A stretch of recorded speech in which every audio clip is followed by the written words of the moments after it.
नमो भगवते वासुदेवाय। कार्तिक महात्म अध्याय 19।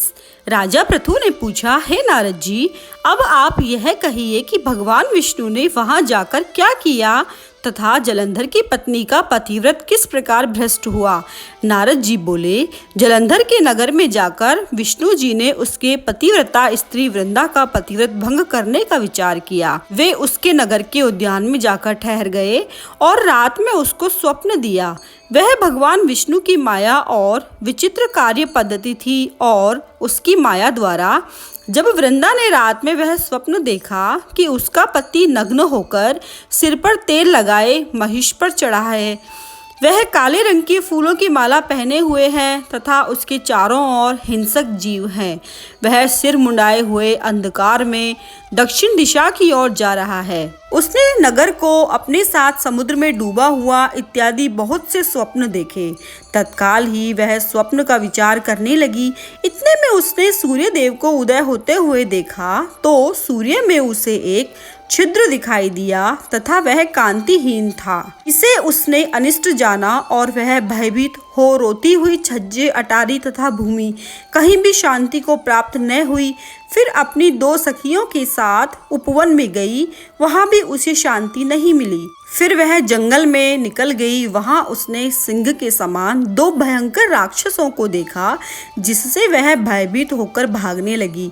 उसी क्षण उसके समक्ष अपने शिष्यों सहित शांत मौनी तपस्वी वहां आ गया। भयभीत वृंदा उसके गले में अपना हाथ डालकर उससे रक्षा की याचना करने लगी। मुनि ने अपनी एक ही हुंकार से उन राक्षसों को भगा दिया। वृंदा को आश्चर्य हुआ तथा वह भय से मुक्त हो मुनिनाथ को हाथ जोड़कर प्रणाम करने लगी। फिर उसने मुनि से अपने पति के संबंध में उसकी कुशल क्षेम का प्रश्न किया।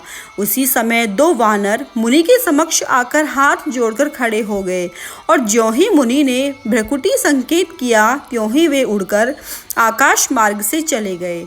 फिर जलंधर का सिर और धड़ लिए मुनि के आगे आ गए।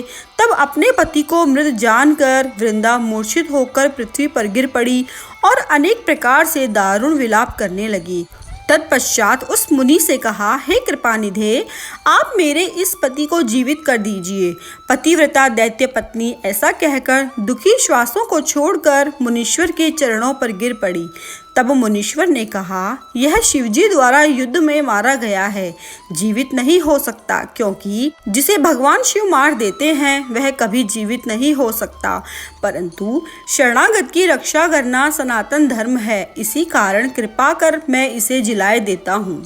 नारद जी ने आगे कहा, वह मुनि साक्षात विष्णु ही थे जिन्होंने यह सब माया फैला रखी थी। वह वृंदा के पति को जीवित करके अंतर्ध्यान हो गए। जलंधर ने उठकर वृंदा को आलिंगन किया और मुख चूमा। वृंदा भी पति को जीवित हुआ देखकर अत्यंत हर्षित हुई और अब तक हुई बातों को स्वप्न समझा। तत्पश्चात वृंदा सकाम हो बहुत दिनों तक अपने पति के साथ विहार करती रही। एक बार सूरत और संभोग काल के अंत में उन्हीं विष्णु को देखकर वह उन्हें ताड़ती हुई बोली कि तुम पराई स्त्री से गमन करने वाले विष्णु, तुम्हारे शील को धिक्कार है। मैंने जान लिया है कि मायावी तपस्वी तुम ही थे। इस प्रकार कहकर कुपित पतिव्रता वृंदा ने अपने तेज को प्रकट करते हुए भगवान विष्णु को श्राप दिया।